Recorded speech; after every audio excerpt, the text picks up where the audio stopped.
You.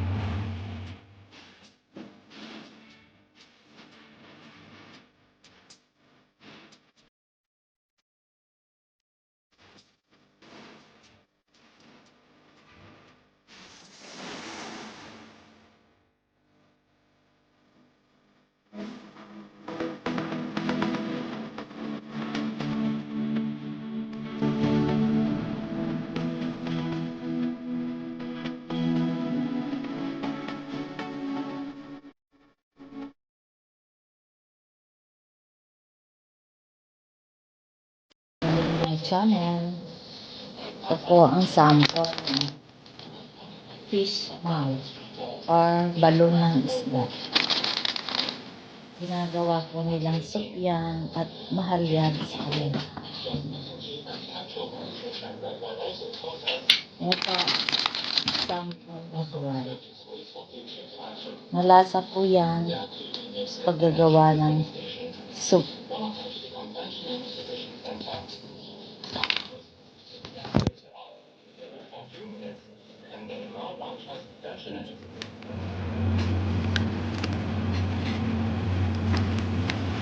Pwede po doon.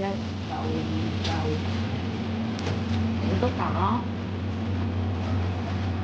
Ito po ang ingredients ng ating soup. Meron tayo rito balat ng mandarin.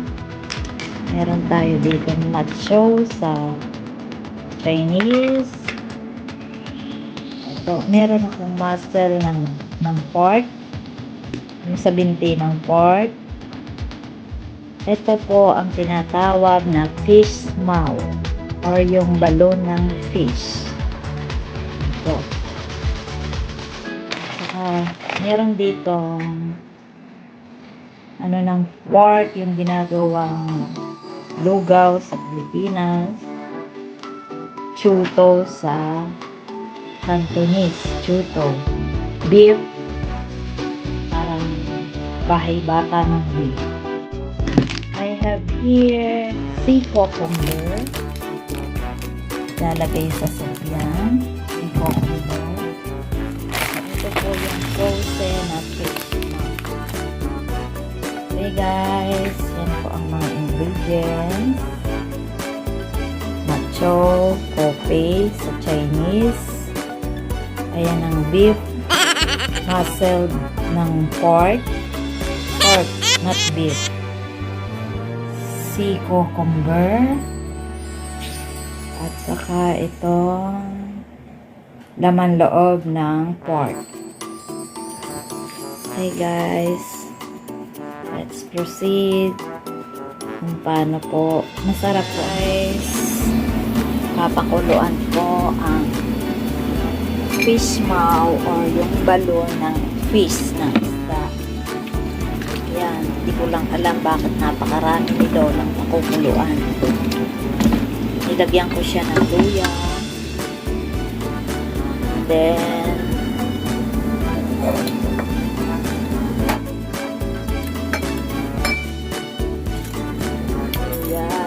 lalagyan natin ng Chinese wine. Lalagyan natin ng Chinese wine. Ganyan po ang ginagawa ni Lola. Pakuluan muna yan bago isasama sa ating soup. Ayan na po ang muscle ng pork. Saka ang laman loob ng baboy. Keep boiling now. I need to boil it for 2 hours. And guys, hugasan ko na ang balon ng isda. Ihulog ko na siya. And then, ito ang sea cucumber. lalagyan din natin ang sito, kumpul, carrots, at saka ang waisan. Ihulog po natin lahat. Yan. Dito.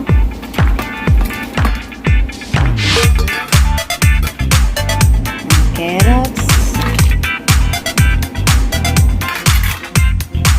Ito. Balon ng isda. Fish. Fish mouth. So guys, ang fish mouth. Ihuhulog na natin. Ito is mamaya ka na ihulog kasi malambot na siya. Ito yung frozen na binili. Ito yung dry. Binabad ko po yan kagabi pa. Hapon. Then, hulog dyan ang fish mouth. At ito is mamaya na.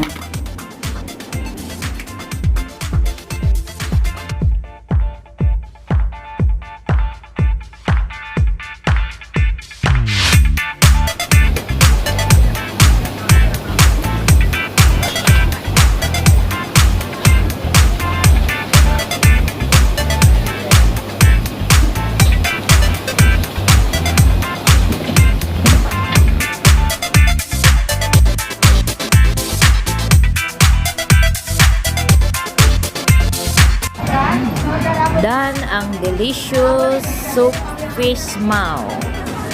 Thank you for watching, guys. Please like, subscribe, and hit the notification bell para po updated kayo sa aking mga susunod pang mga video. God bless you all.